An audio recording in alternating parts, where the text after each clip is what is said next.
Pull up a chair and make yourself comfortable. Maybe grab a warm cup of tea, and just let the world outside fade away for a little while. I am so glad you found your way here to True Grit English Stories. Today I want to share something very personal with you. It is a story about a journey that many of you are on right now. It is a story about frustration and silence, and a sudden light that changed everything for me.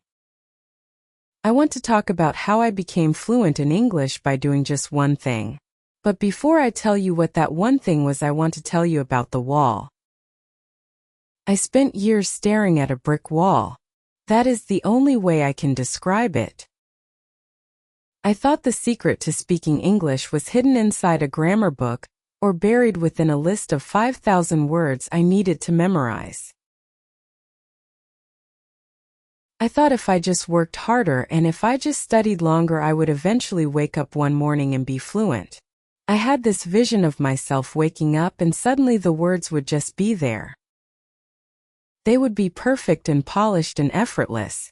But the harder I worked, the more frustrated I became. Every time I opened my mouth, I felt like a failure. I would try to speak and I would feel the gears in my head grinding. I would search for a verb and find a blank space. I would try to remember a rule, and instead I would find a knot of anxiety. It was exhausting. Does that sound familiar to you? That feeling of being trapped behind a glass door where you can see the world you want to join, but you just cannot find the handle. I was a professional student of English, but I was a terrible speaker of English. I knew all the rules of the house, but I did not know how to live in it. This is the paradox that many of us face. We learn about the language instead of learning the language itself. We treat it like a math problem to be solved or a history date to be remembered. But English is not a subject. It is an experience. It is a bridge between my heart and yours. Then one day I realized something that changed everything. I realized that my hard work was actually the thing holding me back. My effort was the barrier. My constant studying was the very thing keeping me from actually speaking. Sounds strange, does it not?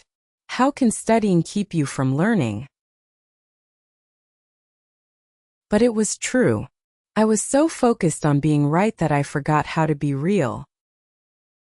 I was so worried about making a mistake that I stopped making any sound at all. I remember sitting in my room surrounded by notebooks. I had spent hours that day doing exercises and filling in the blanks. I could tell you the difference between the present perfect and the past simple, but I could not tell a waiter that I wanted my coffee with extra milk without stuttering. I looked at those notebooks and I felt a deep sense of sadness. I was doing everything the experts told me to do, and yet I was still a stranger to the language. I was still an outsider looking in. That was the moment I decided to stop. I stopped trying to learn English. I decided that the old way was dead. I realized that if I kept doing the same thing, I would keep getting the same results. I would stay in that room with my notebooks forever. I needed a different path. I needed something that felt less like a chore and more like a life. I want you to imagine a child learning to speak. They do not have textbooks. They do not have grammar drills. They do not sit at a desk for 4 hours a day analyzing the structure of a sentence. They just exist. They listen and they absorb and they try. They make 1,000 mistakes and they laugh about them. They do not feel like failures when they say a word wrong. They just try again. They are not studying the language. They are living it. The one thing I did was I decided to kill the translator in my head. I decided to stop being a student and start being a person who lives in English. This was not a small change.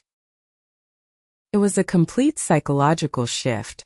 It was a mystery I had to solve for myself, and it turned out to be the most powerful tool I ever had. It was simple, but it was not easy. It required me to let go of my pride and my fear of looking foolish. In this first part of our journey together, I want to help you understand why this shift is so important. We often think that fluency is a destination. We think it is a place we will arrive at once we have learned enough words. But fluency is a way of traveling. It is a mindset you adopt long before you actually speak perfectly. If you wait until you are perfect to start living the language, you will wait forever. I want to invite you to stay with me as we explore this. We are going to spend the next 30 minutes together peeling back the layers of this process. This is not about study schedules. This is not about flashcards or hacks. This is about finding your voice in a world that feels foreign. It is about removing the friction between your thoughts and your words. Think about your own day for a moment. Think about how many times you tell yourself that you are not ready. How many times do you tell yourself that you need to study just one more chapter before you try to have a conversation? That voice is a liar. It is the voice of the brick wall.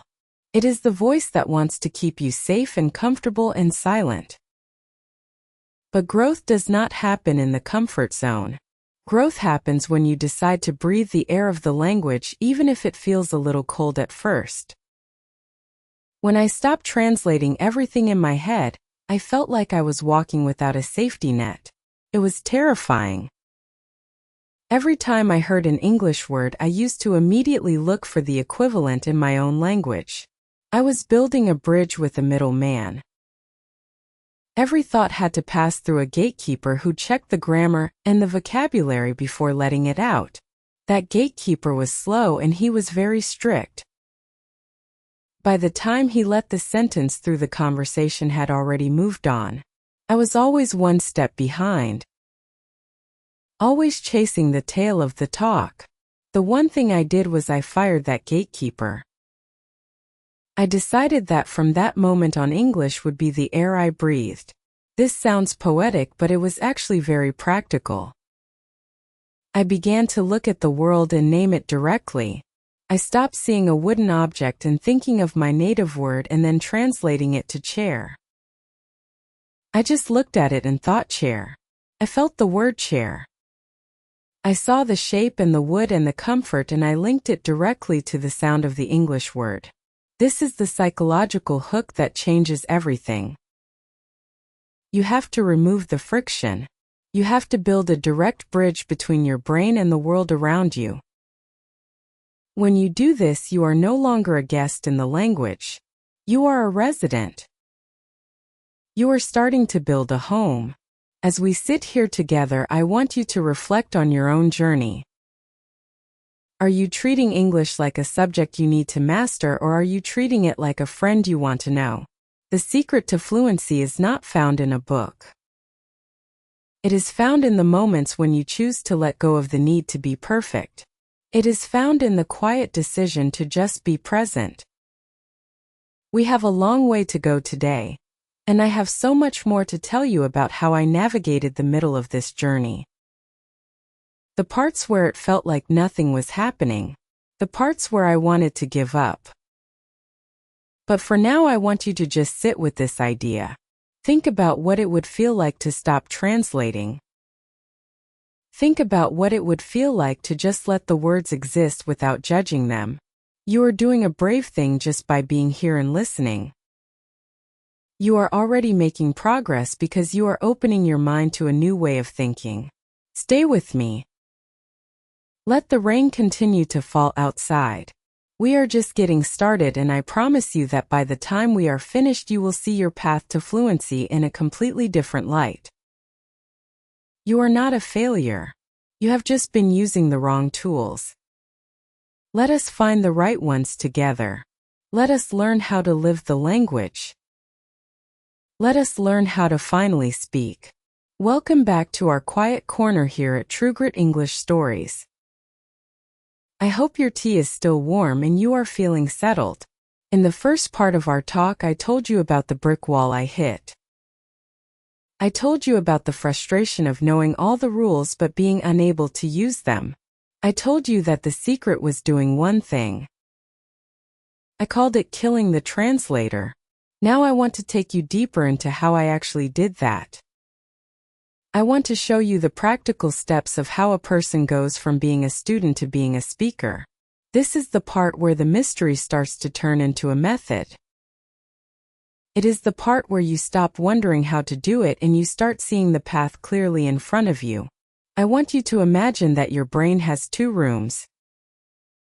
In the first room you have your native language. It is cozy and familiar and everything has a place. You have lived there your whole life. In the second room you are trying to build a new home in English. For years I was trying to build that second room by carrying furniture from the first room and trying to make it fit. I would take a concept from my own language and try to force it into an English shape. This is what we call translation. But the furniture never fits perfectly. The colors are slightly off and the edges are too sharp. The result is a room that feels uncomfortable and messy. My one thing was the decision to stop carrying furniture across the hallway. I decided that the English room had to be built with its own materials from the ground up. The first step of this method was what I call the naming game. It sounds almost too simple to be effective, but it is the foundation of everything. I started to look at the world around me as if I were seeing it for the very first time. I would look at a cup of coffee and I would refuse to think of my own word for it. I would just look at the steam rising and the dark liquid and I would think the word coffee. I would say it softly to myself. Coffee. I would feel the heat of the mug and think warm. I would take a sip and think bitter or smooth. I was bypassing the middle man. I was connecting the physical sensation of the world directly to the English sound. I did this with everything. I did it with the chair I sat in and the shoes I tied and the clouds in the sky. This is a very powerful psychological trick. When you translate, you are using a part of your brain that is like a library. You have to go to the shelf and find the right book and then look up the right page. This takes time and energy. But when you use direct naming, you are using the part of your brain that is like an instinct. You are not thinking about the word. You are experiencing the word. This is how you spoke your first language as a child. You did not know what a noun or a verb was. You just knew that when you pointed at the round red fruit and said apple, you got something sweet to eat. You built a direct bridge. My goal was to rebuild those bridges in English. As I got better at naming objects, I started to name actions. This is where the internal monologue comes in. I began to narrate my life like I was a character in a movie. I am standing up now. I am walking to the kitchen. I am opening the fridge. I am looking for the milk. Again, I did not worry about perfect grammar. I did not worry if I should use the present continuous or the simple present. I just wanted to link my movements to the sounds. I was teaching my brain that English was not something I did at a desk. It was something I did while I lived. I was turning my everyday life into a classroom without any books. I want to give you a small tip that helped me during this phase. I call it the 5-minute English bubble. Once a day I would decide that for the next 5 minutes I was an English speaker. Only English. If I did not know a word for something, I would not look it up in a dictionary. I would try to describe it using words I already knew. If I could not remember the word for refrigerator, I would call it the cold box for food. This is a vital skill.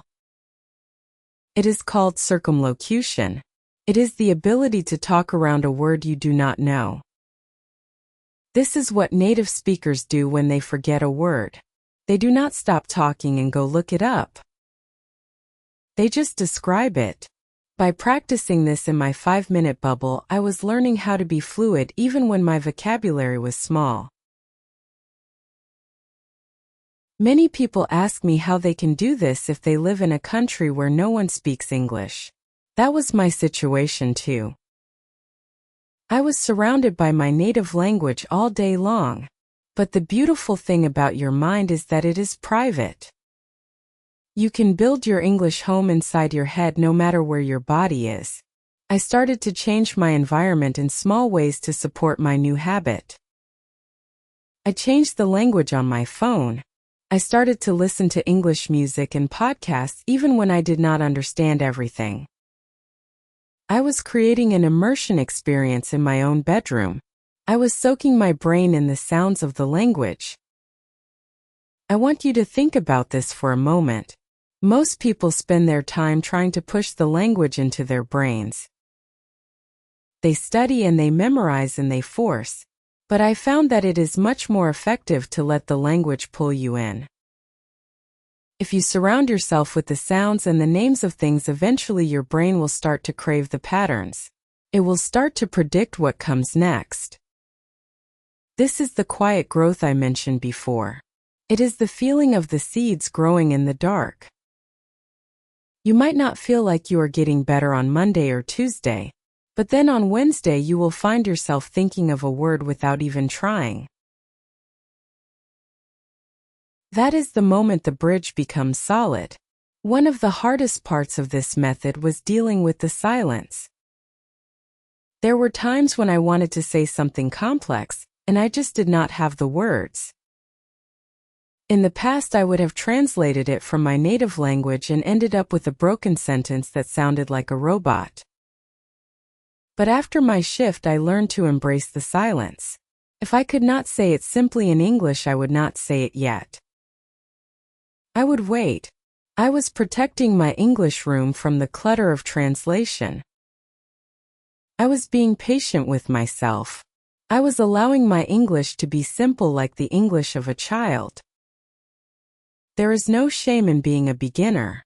The shame is in staying a student forever because you are afraid to be a beginner. I want you to try something today after you finish listening to this. Just for 5 minutes, try the naming game. Look at 5 objects in your room and connect them directly to their English names. Feel the texture of the object. Notice the color. Say the word and let it hang in the air. Do not think of your native language at all. Just be there with the object and the English word. You might feel a little silly at first. You might feel like you are not doing enough. But I promise you that you are doing the most important work of all. You are building the bridge. You are firing the gatekeeper. You are starting to live the language. We are halfway through our journey today. I have told you about the brick wall and I have shown you the beginning of the path. But there is a middle part that is often the most dangerous. It is the part where you feel like you have been working hard but the results are still far away. It is the part where you start to doubt if this one thing is actually enough. In the next part of our conversation, I want to talk about how to survive that middle ground. I want to tell you about the power of talking to yourself and how I learned to stop being afraid of looking stupid. I want to show you how to turn your mistakes into your greatest teachers. Take a deep breath and feel the weight of your body in the chair. You are doing so well. You are here and you are listening and you are growing. The fact that you are even thinking about these things means you are already ahead of most people. You are not just learning English. You are changing the way your mind works. That is a beautiful and brave thing to do. Stay with me. The rain is still falling and we still have plenty of time. Let us keep moving forward together. Let us keep building that home in English, one word at a time. I will see you in the next part. Take a moment to check on your tea. Maybe it is time for a fresh cup. Or maybe you just need to stretch your legs for a second and take a deep breath. We have reached the middle of our time together. This is a very special place to be. In the world of learning, we often call this the plateau. It is that long stretch of road where you feel like you are walking and walking but the scenery never changes. You are putting in the effort. You are doing the naming game we talked about. You are trying to live the language. But sometimes you still feel like that person behind the glass door. I want to talk to you about how to navigate this middle ground because this is where most people turn back. This is where the mystery of my one thing becomes a test of your spirit. When I was in the middle of my journey, I discovered a second layer to my secret. I had already killed the translator. I was naming the world directly. But I still had a problem. I was lonely in my English room. I wanted to speak to people, but I was too afraid of making mistakes. I was too afraid of the judgment of others. So I did something that sounds a little bit crazy. I became my own best friend. I became my own conversation partner. I started talking to myself all the time. And I do not mean just thinking in English. I mean actually moving my lips and letting the sound out into the room. I would wake up and start a conversation with the mirror. I would say good morning. I would ask myself how I slept. I would tell myself about the dreams I had. I would do this while I was brushing my teeth and while I was making my bed. Felt strange at first. I felt like I was acting in a play where I was the only audience member. But something magical started to happen. The muscles in my face and my tongue started to get used to the shapes of the English language. Speaking a language is not just a mental task. It is a physical one. Your mouth has to learn new ways to move. By talking to myself, I was giving my muscles the practice they needed without the pressure of a real conversation. I want you to try this. It is what I call the shadow of the self.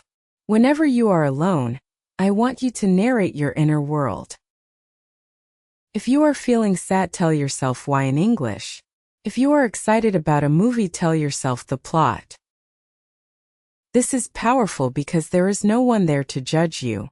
There is no one to correct your grammar. There is no one to give you a confused look when you forget a word. It is just you and the language. This creates a safe space where you can explore. You can try out different tones of voice. You can practice the rhythm of a sentence until it feels smooth. You are building confidence in the dark so that you can eventually shine in the light. This leads me to the biggest hurdle of the middle journey. It is the fear of looking stupid. We all have it.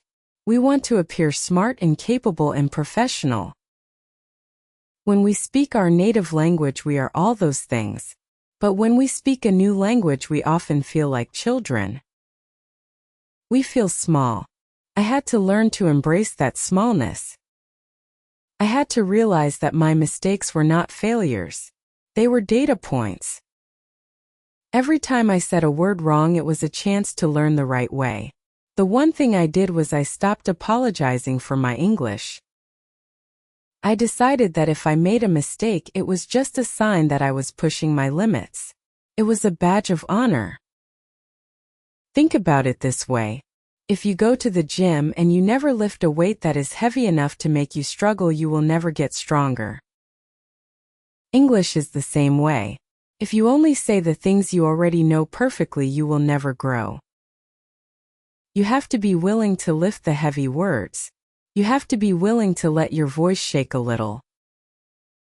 In the middle of my journey, I started seeking out the struggle. I would try to explain complicated ideas to myself just to see where I would get stuck. When I got stuck, I would celebrate. I would say to myself, okay, that is the limit of my current English. Now I know exactly what I need to find next. I want to give you a very practical tip for this phase. I call it the echo method. When you are listening to a podcast or watching a video like this, I want you to repeat the sentences back to yourself. But do not just repeat the words. Repeat the feeling. If the speaker sounds warm and cozy, try to sound warm and cozy too. If they sound excited, try to match that energy. You are not just learning vocabulary. You are learning the music of the language. English has a very specific melody. It has highs and lows. It has places where it speeds up and places where it slows down. When you echo a speaker, you are training your ear and your voice to work together. During this time, I also learned the power of the quiet growth phase. There were weeks when I felt like I was not learning anything new. I felt like I was stuck at the same level, but I kept going. I kept breathing the air of the language. I kept talking to my mirror. I kept naming my world. And then suddenly one day I would find myself using a word I did not even know I knew. Or I would understand a joke on a show without having to think about it. These are the moments where the seeds finally break through the soil. You cannot force a seed to grow faster by pulling on it. You can only give it water and light and wait. Your job in the middle journey is to keep providing the water and the light. The growth will happen on its own. I want you to look at your mistakes in a new way today. I want you to think of them as stepping stones. Each mistake is a piece of the bridge you are building. Without the mistakes, the bridge would have holes in it. You would fall through. You need the mistakes to fill in the gaps of your understanding. Be kind to yourself in this process. You are doing something that is very difficult. You are rewiring your brain. You are building a new home for your soul. That takes time and it takes a lot of patience. As we move toward the next part of our talk, I want you to hold on to this idea of being your own best friend. Stop being your own harshest critic. The gatekeeper we fired in the first part of our talk often tries to come back in the middle. He tries to tell you that you are not good enough or that you are moving too slowly. Do not listen to him. He is just a ghost of your old way of thinking. You are a resident of the English room now. You belong here. Even if your furniture is still a little sparse, and your walls are not yet painted, you are home. Stay with me as we move forward. We are going to talk about the final breakthrough. We are going to talk about that moment when the one thing finally clicks and you realize that you are no longer a student. You are a speaker. The rain is still falling and the world is still quiet. We have more to explore. You are doing beautiful work. I am so proud of the way you are showing up for yourself. Just keep talking. Just keep listening. The words are catching up to you. I will see you in the next part of our journey. Welcome back. I hope you are feeling a sense of peace as we continue our journey together. I can hear the rain getting a little louder against the window now. It is the perfect background for what I want to tell you next. We have spent a lot of time talking about the inner work. We talked about killing the translator and becoming your own best friend. But I know what you are thinking. You are wondering how all of this internal talk turns into real-world fluency. You are wondering how you go from talking to your mirror to talking to the world. This is where the fourth part of my secret comes into play. This is where we talk about the bridge between your private English home and the great wide world outside. I want you to think about the word immersion. Usually when people hear that word, they think about buying an expensive plane ticket. They think they need to move to London or New York or Sydney to truly learn. They think they need to be surrounded by native speakers 24 hours a day. But I have a secret for you. You can be in the middle of London and still be a prisoner of your native language if you do not change your heart.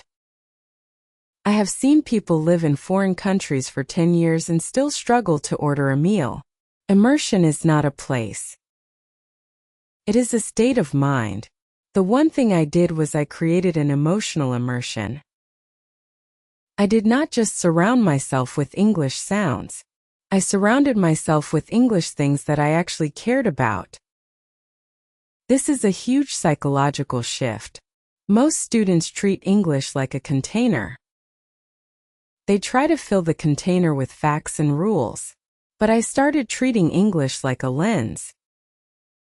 I started looking at my hobbies and my passions through that lens. If I wanted to learn how to cook a new dish, I did not look for a recipe in my native language. I found a video of a chef speaking English. If I wanted to know about the stars or history or technology, one only looked for that information in English. Do you see the difference? I was no longer studying the language. I was using the language to study the world. This is the moment when the one thing really starts to take hold. You stop focusing on the words and you start focusing on the meaning behind them. I want to give you a very practical tip that I used every single day. I call it the chunking method. When you are watching a video or reading an article, do not try to catch every single word. That is a trap that will make you feel exhausted. Instead, look for chunks. A chunk is a group of words that always go together. For example, we do not usually say I am going to have a decision. We say I am going to make a decision. Make a decision is a chunk. By learning these groups of words, you are giving your brain a shortcut. You are not building a sentence word by word like a slow machine. You are using pre-made blocks. This makes your speech sound much more natural and it takes away so much of the mental stress. As I started to do this, I noticed something strange. I started to have an emotional connection to the language. When I heard a certain phrase, it was not just a piece of grammar anymore. It was connected to a memory of a story I loved or a person I admired. This is the secret to long-term memory. Your brain is very good at forgetting things that are boring. It is very good at deleting lists of vocabulary that have no meaning. But your brain never forgets how something made you feel. By connecting English to my real interests, I was anchoring the language into my heart. I was making it part of my identity. I remember the first time I went out into the world to use my English after months of this practice. I was terrified. My heart was beating so fast I could feel it in my throat. I went to a small meetup for people who like photography. I was so worried that I would forget everything I had practiced. I was worried the gatekeeper would come back and lock the door. But then something beautiful happened. Someone asked me a question about my camera. And because I had spent so much time talking to myself about photography in my room, the answer just came out. I did not translate. I did not check my grammar. I just spoke. I was so focused on the camera that I forgot to be afraid of the English. This is what I call the flow state. It is the moment when the language becomes invisible. You are no longer thinking about nouns or verbs or tenses. You are just communicating. This only happens when you stop making English the main character of your life and you make your passions the main character instead. English is just the tool you use to talk about what you love. I want you to ask yourself right now, what do you love? Is it music? Is it gardening? Is it video games or fashion? Whatever it is, I want you to start doing that thing in English today. Do not wait until you are better. Use the English you have right now to explore the things that make you happy. This is the bridge to the outer world. When you talk about things you care about, you find a natural confidence. People do not care if you make a mistake with a preposition if you are telling an interesting story. They do not care if your accent is thick if you are sharing a valuable idea. The world wants to hear what you have to say. It does not want to grade your test paper. When I realized this, the brick wall finally started to crumble. I realized that the only person who was judging me was me. The rest of the world was just waiting for a connection. We are almost at the end of our time today. We have one part left to go. In the final part of our conversation, I want to talk about the destination. I want to talk about what it feels like to finally be fluent. But more importantly, I want to tell you how to stay fluent. Because fluency is not a trophy you put on a shelf. It is a garden you have to keep watering. I want to share some final words of encouragement to help you carry this feeling into your daily life. You have done so well to stay with me this long. You are showing a lot of grit and a lot of heart. Take another sip of your tea. Let the warmth spread through you. You are not the same person who started listening to this 30 minutes ago. You have new tools. You have a new perspective. You are starting to see that the door was never really locked. You just had to stop trying to push it open and realize it opens toward you. Stay with me for the final part of our journey. We are going to close this circle together. We are going to make sure that when you leave this quiet room, you feel ready to take on the world. I'm so proud of you. Let us take those final steps together. I will see you in the last part of our story. Welcome back to this quiet space we have shared. The rain outside has softened to a gentle tap on the glass and the world feels very still. We have reached the final part of our conversation today. I hope you can feel how much the air has changed since we first sat down. You started this journey thinking about a brick wall and a sense of frustration. You started by thinking that fluency was a mystery hidden in a heavy book. But now as we sit here in the fading light, I hope you can see that the mystery was never outside of you. It was always within. The one thing I did to become fluent was not a trick or a shortcut. It was a choice to change who I was in relation to the world. I want to talk to you about the destination. People often ask me what it feels like to finally be fluent. They expect me to say that I feel like a different person or that I never make mistakes. But that is not the truth. Fluency does not mean perfection. I still stumble over my words sometimes. I still forget the name of a kitchen tool or a specific type of bird. The difference is that I no longer care. Fluency is the moment when the language becomes a part of your soul, instead of a tool in your hand. It is the moment when you stop thinking about the English and you just start thinking. It is like riding a bicycle.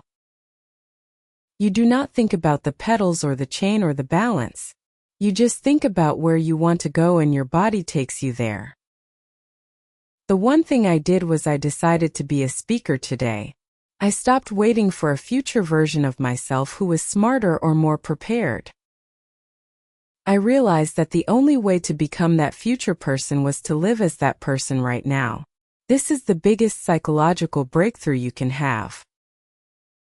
If you tell yourself you are a student, you will always be waiting for a teacher to give you permission to speak. But if you tell yourself you are a speaker, you give yourself the permission. You start to inhabit the language. You start to occupy the space. You realize that your voice has value even if it is not perfect.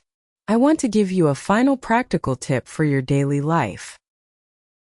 I call it the 1-minute review.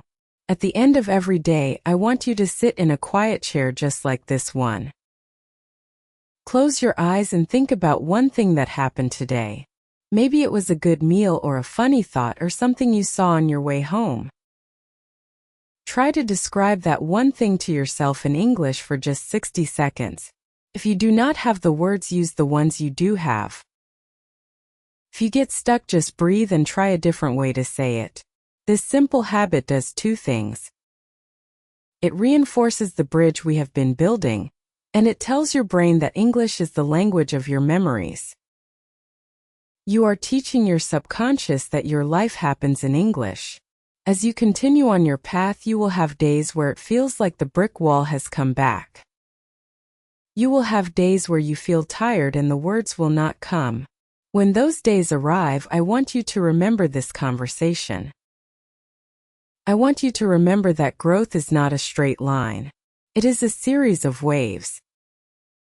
Sometimes the wave pulls back, but that is only so it can come back even stronger.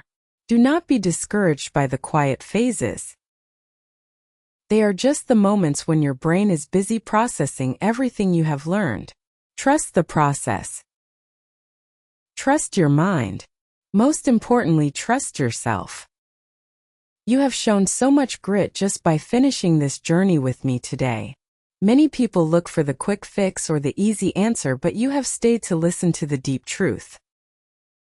You have listened to the sound of the rain and the sound of my voice, and you have allowed the ideas to settle into your heart. That shows me that you have exactly what it takes to reach your goals. You have the patience and the heart of a true speaker. You are not just learning a language. You are expanding your world. You are opening doors that will lead you to new friends and new ideas and new versions of yourself. The secret I have shared with you is simple, but it is very powerful. Kill the translator. Become your own best friend. Use the language to explore your passions. And most of all, decide that you are already a part of the English world. You do not need to be invited in. You are already here. You have been breathing this air for the last 30 minutes and you are doing it beautifully. The words are already there inside you waiting to be let out. You just have to keep opening the door. You just have to keep living the language. As we get ready to say goodbye for now, I want you to take this feeling of warmth with you. Carry it into your kitchen and your bedroom and your workplace. Let it be a soft light that guides you when things feel difficult. You are doing a great job. I am truly proud of you for showing up for yourself in this way. You are already fluent in the things that matter most. You are fluent in curiosity and courage and hope. The rest is just vocabulary. The rest is just time. Before you go about your day, I want to leave you with a small invitation. Why don't you try to find one thing in the room where you are sitting right now? Just one thing. Look at it and name it in English. Don't look for the translation. Just see the object and say the word. How about you try to tell yourself one reason why you are proud of yourself for being here today? Say it out loud. Let the sound of your own English voice fill the room. It is a beautiful sound. It is the sound of your progress. It is the sound of your future. Until we meet again, stay warm and keep going. Keep breathing the air and keep living the story. You have everything you need. I will be here whenever you need a moment of peace or a reminder of how far you have come. Take a deep breath. You are doing just fine. Goodbye for now, and I look forward to our next talk.